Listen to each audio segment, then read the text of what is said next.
sužaidė komandos ketvirtajame kėlinyje 64-53.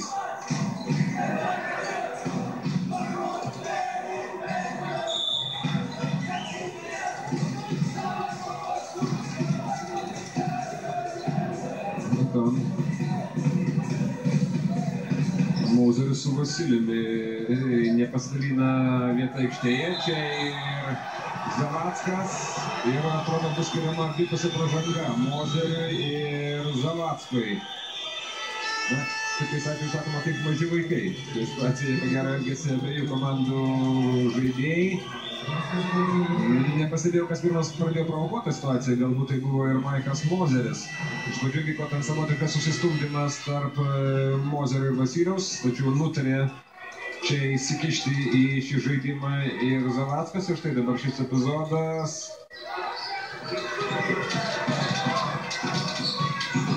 Dėl būtent to 1 centimetro